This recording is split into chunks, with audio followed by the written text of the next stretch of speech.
স্বাগতম প্ৰিয় শ্ৰোতাসকল। আজি আমি পাঠ কৰিবলৈ লৈছোঁ ৰঞ্জু হাজৰিকাদেৱৰ এটা ৰহস্যময় গল্প পৈশাচিক। আশা কৰিছোঁ আপোনালোকে ভাল পাব।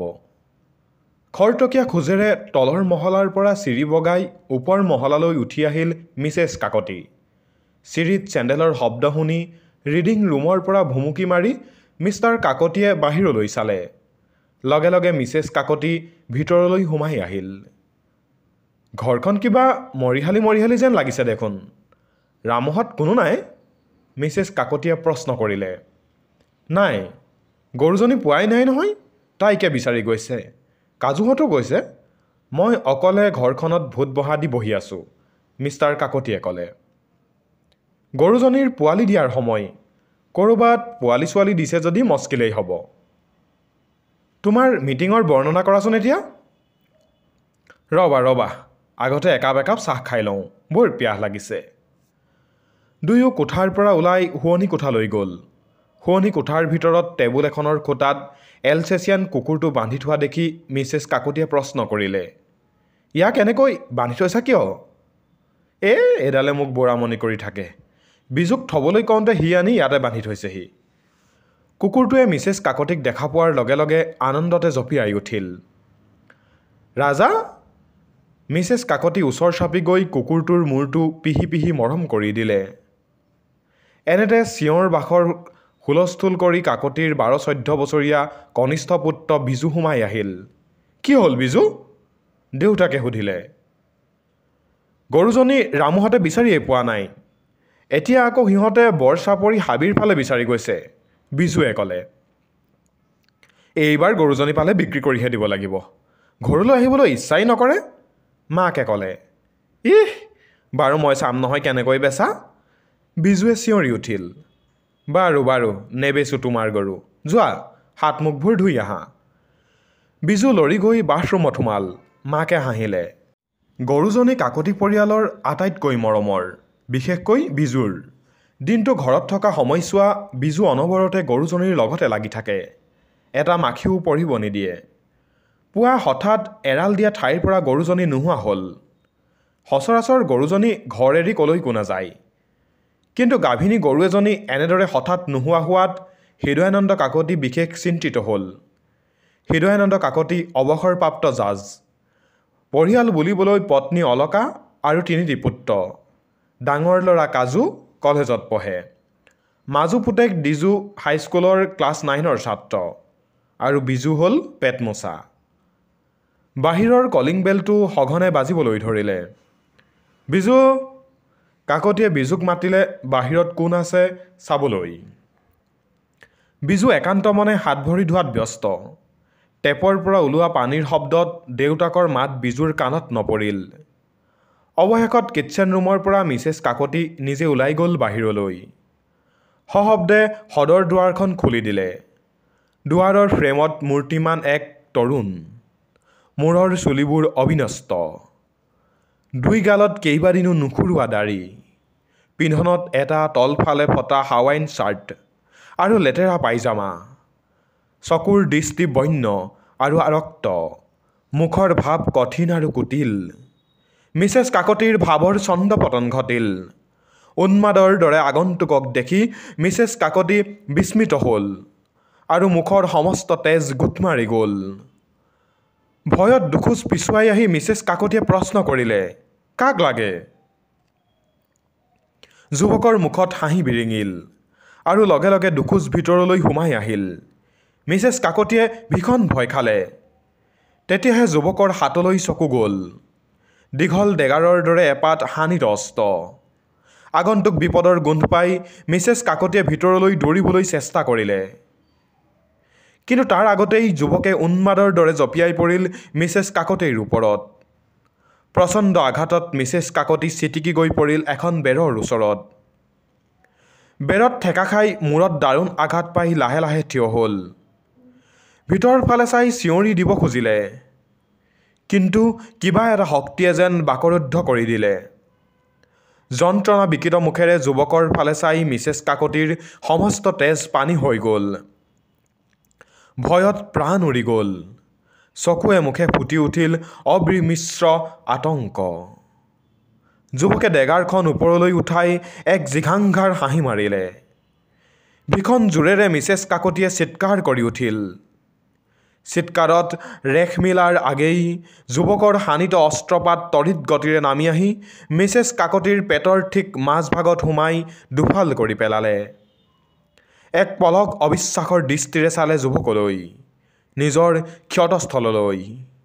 দুহাতেৰে ক্ষতস্থলত সজোৰে হেঁচি ধৰি ধীৰে ধীৰে আগুৱাই গ'ল ওপৰ মহলালৈ উঠা চিৰিৰ ফালে। কেইখোজমান আগবাঢ়িয়েই মিছেছ কাকতি মজিয়াৰ ওপৰত বাগৰি পৰিল। তেজবোৰ ক্ষতস্থানৰ পৰা কলকলকৈ ওলাবলৈ ধৰিলে। বাথৰুমৰ পৰা ওলাই আহোঁতেই বিজুৰ কাণত পৰিছিল মাকৰ চিৎকাৰ। সি সদৰ দৰজাৰ ফালে লৰি আহি মাকৰ অৱস্থা দেখি চমকি উঠিল। চিঞৰিব খুজিও ৰৈ গ'ল। শিশু হ'লেও মৃত্যুক সি চিনি পায়, জানে। কিন্তু অপমৃত্যু তাৰ ওচৰত পৰিচিত নহয়। আৰু পৰিচিত নহয় কাৰণেই আৰু বেছি আতংকৰ।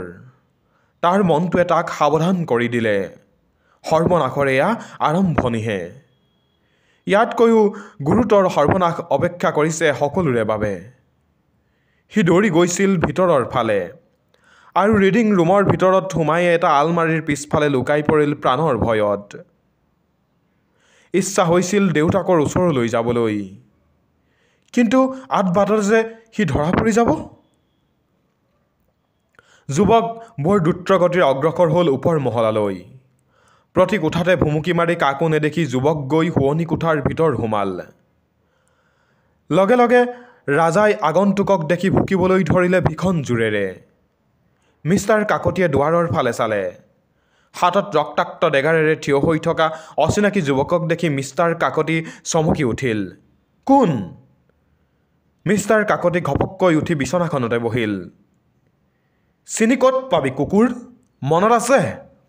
আজিৰ পৰা 12 বছৰৰ আগতে হত্যাৰ অভিযোগত তই মোক জেললৈ পঠিয়াইছিলি। মই কিন্তু নিৰ্দোষী আছিলোঁ। মোৰ এখন সোণৰ সংসাৰ ধ্বংস হৈ গ'ল। সেয়ে আজি 12 বছৰৰ সাঁচি ৰখা মোৰ প্ৰতিহিংসা আজি মই চৰিতাৰ্থ কৰিম। তোৰ সোণৰ সংসাৰ ধ্বংস হৈ যাওক। যুৱক আগুৱাই গ'ল। কুকুৰটোৱে যুৱকক আক্ৰমণ কৰিবলৈ প্ৰচণ্ড শক্তিৰে শিকলিডালৰ পৰা এৰাই যাবলৈ ব্যৰ্থ চেষ্টা কৰিলে। আগন্তুকৰ সেইবোৰৰ প্ৰতি ভ্ৰক্ষেপ নাই। মিষ্টাৰ কাকতি শিলৰ মূৰ্তিৰ দৰে অলৰ অচৰ, ভয়তে যেন কাঠ হৈ গৈছে। বিমুখ বিহ্বল অৱস্থাৰ পৰা কোনোমতে নিজকে সবল কৰি মিষ্টাৰ কাকতি বিচনাৰ পৰা উঠিবলৈ চেষ্টা কৰিলে। লগে লগে যুৱকৰ ডেগাৰখনে মিষ্টাৰ কাকতিৰ ডিঙিত আঘাত কৰিলে। মূৰটো চিটিকি মজিয়াৰ ওপৰত পৰিল। দেহাটো বিচনাৰ ওপৰতে বাগৰি পৰি ছটফট ধৰফৰ কৰিবলৈ ধৰিলে।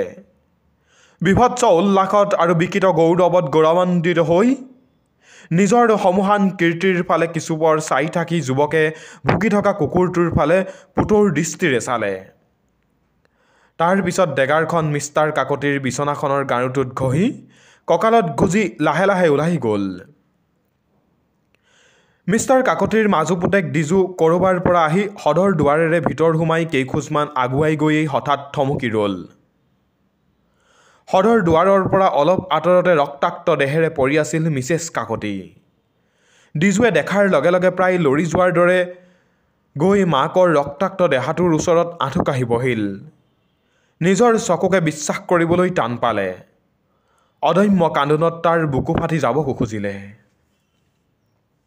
মা! এক অস্ফুট শব্দ ডিজুৰ মুখৰ পৰা বাহিৰ ওলাল। সন্মুখত কাৰোবাৰ পদধ্বনি শুনি ডিজুৱে মূৰ তুলি চালে। উন্মাদৰ দৰে এজন তৰুণ ধীৰ পদক্ষেপেৰে তাৰ ফালে আগুৱাই আহিছে। ইন্দ্ৰিয় গ্ৰাহ্য সূক্ষ্ম এক বোধশক্তিৰ সহায়ত ডিজুৱে তৎক্ষণাৎ বুজি ল'লে যে তাৰো বিপদ সমাগত। আতংক আৰু উত্তেজনাত সি ঘামি উঠিল। থৰথৰকৈ কঁপিবলৈ ধৰিলে। মুখৰ বৰণ সলনি হৈ বগা ছাইৰ দৰে হ'ল। হঠাৎ সি কান্দি উঠিল। তাৰ চকুৱে মুখে বিভীষিকাৰ ছাঁ। যুৱক ওচৰ চাপি আহি কঁকালৰ পৰা পুনৰ ডেগাৰখন উলিয়াই ল'লে। ভীত বিস্ফাৰিত নেত্ৰেৰে তাৰ ফালে চাই ৰ'ল ডিজুৱে। পলাব যে লাগে তাকো সি পাহৰি গ'ল। তাৰ পিছত সি হঠাৎ চিৎকাৰ কৰি উঠিল। সিংহস্থ এক বাঘৰ দৰেই যুৱক তাৰ ওচৰ চাপি গ'ল। দুচকুত তাৰ তেতিয়া ফুটি উঠিছে তীব্ৰ জিঘাংসা আৰু নাৰকীয় এক ক্ষিপ্ৰতা। ডিজুৰ কান্দোনৰ বেগ আৰু বাঢ়ি গ'ল। তাৰ অৱচেতন মনটোৱে বাৰে বাৰে মাথোন ক'বলৈ ধৰিলে, পলা, নহ'লে ৰক্ষা নাই। লগে লগে সি দৌৰি গ'ল দুৱাৰৰ ফালে। কিন্তু সি অনুভৱ কৰিলে যুৱকঘৰ এখন বলিষ্ঠ হাতে তাৰ ডিঙিত চেপি ধৰিছে। তাৰ পিছত তাক টানি আনি পেলাই দিলে এখন চোফাৰ ওপৰত। মা! ডিজুৱে চিঞৰি উঠিল। লগে লগে যুৱকে ডেগাৰখনেৰে ডিজুৰ সুকোমল শৰীৰটোত উপৰ্যুপৰি আঘাত সানিবলৈ ধৰিলে। চিৎকাৰৰ ক্ষমতাকণো ডিজুৰ শেষ হৈ গ'ল। মাত্ৰ দেহাটো কেইবাৰমান থৰথৰকৈ কঁপি উঠিল। তাৰ পিছতেই চিৰকালৰ বাবে স্থিৰ হৈ গ'ল। ক্ষত স্থানৰ পৰা তেজৰ ধাৰা উচ্চাৰিত হৈ গোটেই চোফা লুতুৰি পুতুৰি হ'ল। ডিজুৰ শৰীৰ স্থিৰ হৈ যোৱাৰ পিছতো যুৱকে শৰীৰটো পিনকুচনৰ দৰেই ডেগাৰেৰে অনেক সময় খুচি থাকিল। এইবাৰ যুৱকৰ মনলৈ আহিল পলোৱাৰ কথা। তিনিটাকৈ নৰহত্যা কৰি যুৱকে নিজকে খুব ক্লান্ত অনুভৱ কৰিলে। সবেগে ধাবিত হ'ল সন্মুখৰ দুৱাৰখনৰ ফালে। দুৱাৰ অতিক্ৰম কৰি এবাৰ পিছলৈ ঘূৰি চাই যুৱক পশ্চিমৰ ফালে অগ্ৰসৰ হ'ল। ঢং ঢং! দূৰৰ ডায়েৰী ফাৰ্মখনত বজোৱা সন্ধ্যা 6 বজাৰ সময় সংকেতৰ প্ৰতিটো শব্দতে ৰিডিং ৰুমৰ আলমাৰীৰ পিছফালে লুকাই থকা বিজু চমকি উঠিল। অদৃশ্য বেদনাত বুকু ফাটি যাব খুজিছে। কিন্তু দুৰ্ধৰ্ষ নৰপিশাচটোৰ ভয়ত সি কান্দিবও পৰা নাই। দুই হাতেৰে প্ৰাণপণে মুখ টিপি বহি আছে আলমাৰীৰ পিছফালে। কেনেবাকৈ লৰচৰ কৰিলে শব্দ হয় বুলি নীৰৱ নিশ্চল হৈ বহি আছে। কোনে জানে, হয়তো সেই ৰক্তপিপাসু যুৱকটো ওচৰতে ক'ৰবাত থিয় হৈ আছে। বিজুৱে মনে মনে আশংকা কৰিছিল, এতিয়াই হয়তো সেই পাগলটোৱে একেটানে তাক আলমাৰীৰ পিছফালৰ পৰা বাহিৰলৈ টানি উলিয়াব। তাৰ নিৰ্ণীত পৰমাঘুৰ প্ৰতিটো পল যেন দ্ৰুতগতিত ক্ষয় হৈ আহিছে। বচাৰ উপায় নাই। বহু সময় তেনেদৰেই পাৰ হ'ল। কোনো শাৰী শব্দ নোপোৱাত মনত অলপ সাহস গোটাই আলমাৰীৰ পিছৰ পৰা শৰীৰৰ একাংশ বাহিৰলৈ উলিয়াই কোঠাটো চালে। কোনো নাই কোঠাত। ভয়ে ভয়ে অতি সন্তৰ্পণে সি তাৰ পৰা ওলাল। আলমাৰীৰ কাষতে থকা সৰু টেবুলখনৰ ওপৰত ফুলদানিটো বিজুৰ হাত লাগি সশব্দে বাগৰি পৰিল। সেই শব্দ বিজুৰ কাণত শতসহস্ৰ ঘণ্টাৰ ধ্বনিৰ দৰেই গম্ভীৰ হৈ বাজি উঠিল।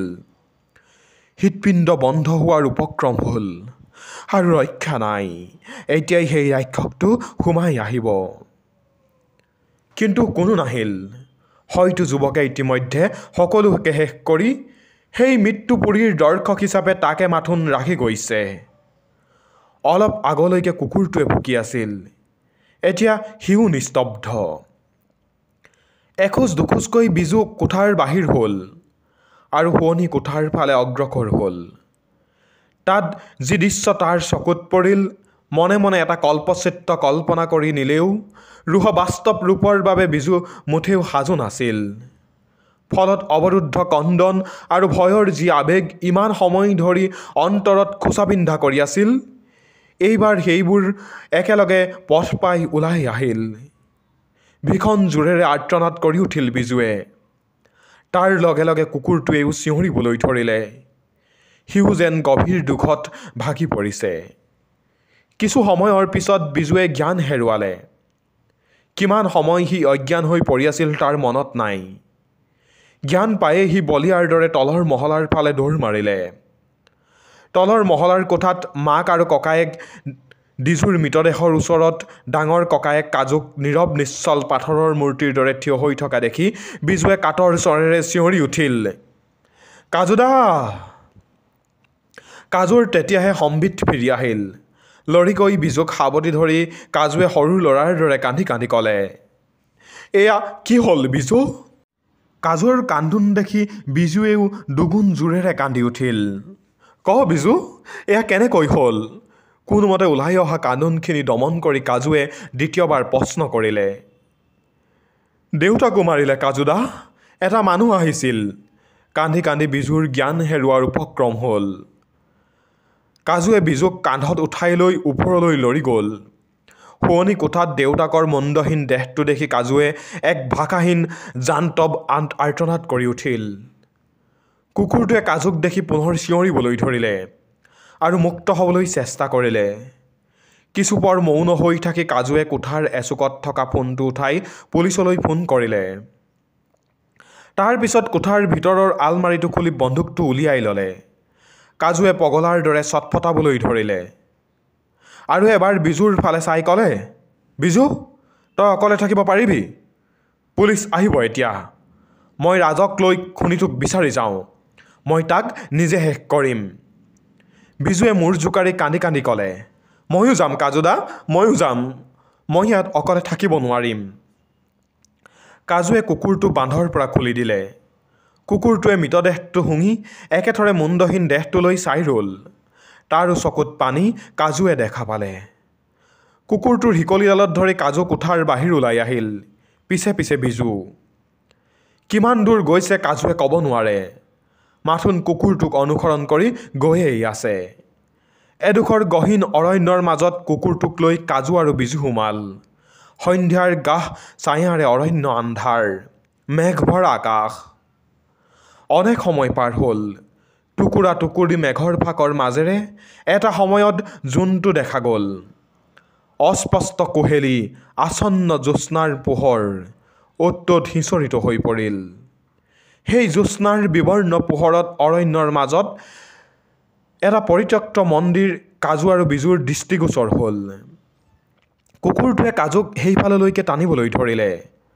ওখ ওখ গছবিলাকৰ মাটিৰ বুকু ঘঁহি নামি অহা ডালৰ আঁৰত কাজু বিজু স্তব্ধ হৈ থিয় হৈ ৰ'ল। কুকুৰটোৱে মন্দিৰটোৰ ফালে চাই অনৰ্গল ভুকিবলৈ ধৰিলে। এক অহৰ্তক মুহূৰ্তত কাজুৰ হাতৰ পৰা কুকুৰটো এৰাই গ'ল আৰু ভুকি ভুকি মন্দিৰটোৰ ফালে দৌৰি গ'ল। কাজু আৰু বিজুও দৌৰি গ'ল কুকুৰটোৰ পিছে পিছে। কিন্তু সিহঁত কুকুৰটোতকৈ অনেক পিছ পৰিল। হঠাৎ কুকুৰটোৰ চিঞৰ স্তব্ধ হৈ গ'ল। শেষবাৰৰ কাৰণে তাৰ মাত্ৰ কেইটামান মৃত্যুকাতৰ চিঞৰ শুনা গ'ল। দুয়ো থমকি ৰ'ল। চাৰিওফালে যেন এক ভয়াৱহ নিস্তব্ধতা। অস্বাভাৱিক এক নীৰৱতাই চাৰিওদিশ যেন ঘেৰি আছে। আতংক আৰু বিমিশ্ৰিত আশংকাত দুয়ো অলৰ হৈ ৰ'ল কেইমুহূৰ্তমানৰ বাবে। তাৰ পিছত সাৱধানে ধীৰে ধীৰে আগুৱাই গ'ল মন্দিৰটোৰ ফালে। মন্দিৰৰ প্ৰাংগণত এটা সৰু ভগা ঘৰ। ঘৰটোৰ মাজত এজনী গাই গৰু দুয়ো দেখা পালে। গাইজনীয়ে ইফালৰ পৰা সিফাললৈ চটফট কৰি ঘূৰিব লাগিছে। মাজে মাজে শুৱে, পুনৰ উঠে। কাজুৱে বুজিলে গাইজনীয়ে প্ৰসৱ বেদনাত তেনেদৰে ছাটি ফুটি কৰিব লাগিছে। কাজু আৰু বিজু গৰুজনীৰ ওচৰ চাপি গ'ল। বিজু, এইজনী আমাৰ কাজলী, কাজুৱে লাহেকৈ ক'লে। গৰুজনীয়ে দুয়োকে শুঙি চালে আৰু তাৰ পিছত কেইমুহূৰ্তমানৰ বাবে শুই অসুস্থভাৱে কিছুমান শব্দ কৰিবলৈ ধৰিলে। কাজুৱে মন্দিৰৰ ফালে চালে। বিজুক গৰুজনীৰ ওচৰতে ৰ'বলৈ কৈ কাজু এখোজ দুখোজকৈ মন্দিৰৰ দুৱাৰৰ ফালে আগুৱাই গ'ল। বিজুৱে ভয়তে গৰুজনীৰ গাতে ধৰি থাকিল। মন্দিৰৰ দুৱাৰমুখৰ ওচৰত থিয় হৈ বন্দুকটো সাৱধানে হাতত লৈ কাজুৱে ভিতৰলৈ জুমি চালে। ভীষণ অন্ধকাৰ। পৃথিৱীৰ সমস্ত অন্ধকাৰ যেন মন্দিৰটোৰ ভিতৰতে থূপ খাই আছে। হঠাৎ ভৰিৰ তললৈ চকু যোৱাত কুকুৰটো লাং খাই পৰি থকা দেখি কাজু চমকি উঠিল। এক গাহতৰ ভীতিৰ বাবে কাজুক মুহূৰ্ততে আগুৰি ধৰিলে। কিবা যেন এটা শক্তিয়ে যেন কাজুক পংগু আৰু শক্তিহীন কৰি পেলালে। হঠাৎ পিছফালে হোৱা এক শব্দত কাজু চমকি উঠি পিছলৈ ঘূৰি চালে। অসহ্য বেদনাত গৰুজনীয়ে ঠেং আছাৰিব লাগিছে। ঠিক সেই মুহূৰ্ততে কোনোবাই কাজুৰ হাতৰ বন্দুকটো খামুচি আজুৰি লৈ মন্দিৰৰ ভিতৰৰ অন্ধকাৰৰ মাজলৈ দলিয়াই দিলে। কাজুৱে ঘূৰি চাই দেখে মন্দিৰৰ ভিতৰৰ পৰা ওলাই অহা এক ছায়ামূৰ্তিয়ে হাতত এক হানিৰ অস্ত্ৰ লৈ ৰৈ আছে। কাজুৱে লগে লগে ছায়ামূৰ্তিৰ অস্ত্ৰ থকা হাতখন ধৰি মোচৰি দিলে। কাজুৰ বুজিবলৈ বাকী নাথাকিল যে এইটোৱেই মাক দেউতাক ভায়েকৰ নিহংস হত্যাকাৰী। উন্মাদ যুৱকজনৰ হাতৰ পৰা ডেগাৰখন পৰি গ'ল। কিন্তু পিছ মুহূৰ্ততে উন্মাদ যুৱকজনে কাজুৰ দুই ভৰিৰ মাজত নিজৰ সোঁ ভৰিখন সুমুৱাই কাজুক পেলাবলৈ চেষ্টা কৰিলে। শক্তিশালী যুৱকজনৰ ওচৰত কাজু সহজেই পৰাজিত হ'ল। কাজু পৰি যোৱাৰ লগে লগে যুৱকে কাজুৰ ডিঙিত 2 হাতেৰে সজোৰে চেপি ধৰিলে। বিজু! কাজুৱে কোনোমতে মাথো উচ্চাৰণ কৰিলে। বিজু ভয়ত কাঠ হৈ পৰিল। মুহূৰ্ততে চেতনা হেৰুৱাই গৰুজনীৰ ওপৰতে বাগৰি পৰিল। গৰুজনীৰ প্ৰসৱ বেদনা ইতিমধ্যে ক্ৰমে বাঢ়িব লাগিছে। যুৱকৰ সবল হাতৰ পৰা চেপাত কাজুৱে গৰুজনীৰ ফালে চাই এটা হাঁহি মাৰিলে। এফালে জন্মৰ বেদনা, আনফালে মৃত্যুৰ, দুয়োটাই অসহ্য। কিন্তু এটা মধুৰ, আনটো ভয়াৱহ, বিভৎস। কাজুৱে পাৰ্যমানে চেষ্টা কৰিলে সেই সবল হাতৰ পৰা নিজকে মুক্ত কৰিবলৈ। কিন্তু যুৱকৰ হাতৰ বান্ধ ক্ৰমে দিহৰ পৰা দিহতৰ হৈ আহিল। মৃত্যুৰ যন্ত্ৰণাত কাজুৱে হাত ভৰি আছাৰিবলৈ ধৰিলে। শ্বাস প্ৰশ্বাস লোৱাৰ ক্ষমতাকণো অৱশেষত লোপ পালে। হাত ভৰিবোৰ ক্ৰমে শিথিল হৈ আহিল। অৱশেষত থৰথৰকৈ কেইবাৰমান কঁপি কাজু চিৰদিনৰ বাবেই স্থিৰ হৈ গ'ল। এইবাৰ যুৱকে কাজুৰ বুকুত বহি থকাৰ পৰাই গৰুজনীলৈ চালে। গৰুজনীৰ এটা পোৱালি ইতিমধ্যে জন্ম হৈছে। পোৱালিটোৰ কাষতে অচেতন হৈ পৰি থকা বিজুক দেখি এক পৈশাচিক হাঁহি মাৰি যুৱক আগুৱাই গ'ল বিজুৰ ফালে। চেলেকি চেলেকি নিজৰ পোৱালিটো টনকিয়াল কৰিব খোজা গৰুজনীয়ে সন্দেহৰ দৃষ্টিৰে যুৱকলৈ চালে আৰু নাকেৰে ফুচ ফুচ শব্দ কৰিবলৈ ধৰিলে। যুৱকৰ সেইবোৰৰ প্ৰতি ভ্ৰক্ষেপ নাই। লক্ষ্য তাৰ বিজুৰ ওপৰত। যুৱক আহি বিজুৰ ওচৰত থিয় হোৱাৰ লগে লগে গৰুজনীয়ে নিজৰ সন্তানৰ অমংগলৰ কথা চিন্তা কৰিয়েই হওক বা আন কিবা কাৰণতে হওক অতৰ্কিতে প্ৰচণ্ড শক্তিৰে যুৱকক খুন্দা মাৰি পেলাই দিলে আৰু তাইৰ দীঘল দীঘল জোঙা শিং দুটাৰে পেটত হেঁচি ধৰিলে। মুহূৰ্ততে যুৱকৰ পেট ফাটি নাড়ীভুৰুবোৰ বাহিৰলৈ ওলাই আহিল। যুৱকে চিঞৰাৰ সময়কণো নাপালে। গৰুজনী পুনৰ পোৱালিটোৰ ওচৰলৈ উভতি গ'ল আৰু পোৱালিটোৰ লগতে বিজুকো চেলেকিবলৈ ধৰিলে। বিজুৰ জ্ঞান উভতি আহিল। চকু মেলি চাই দেখে যে গৰুজনীৰ 4 ঠেঙৰ মাজত সি শুই আছে। লাহেকৈ পঢ়াৰ পৰা উঠি সি চাৰিওফালে এবাৰ চকু ফুৰাই চালে দূৰত পৰি আছে কাজুৰ নীৰৱ নিশ্চল দেহাটো। অলপ আঁতৰত পৰি আছে সেই ভয়াৱহ যুৱকজন। বিজুৰ কান্দিবৰ মন গ'ল খুব জোৰেৰে, কিন্তু নাকান্দিলে। নতুনকৈ জন্ম হোৱা গৰু পোৱালিটোৱে থৰক বৰক খোজেৰে তাৰ ওচৰ চাপি তাৰ গাটো শুঙি চালে। সন্মুখত কাৰোবাৰ পদধ্বনি শুনি সি মূৰ তুলি চালে। কিছুমান মানুহ হাতত টৰ্চ লৈ সেইফালেই আহি আছে। হয়তো পুলিচ। বিজু পুনৰ বহি পৰিল আৰু ফোঁপাই জোপাই কান্দিবলৈ ধৰিলে।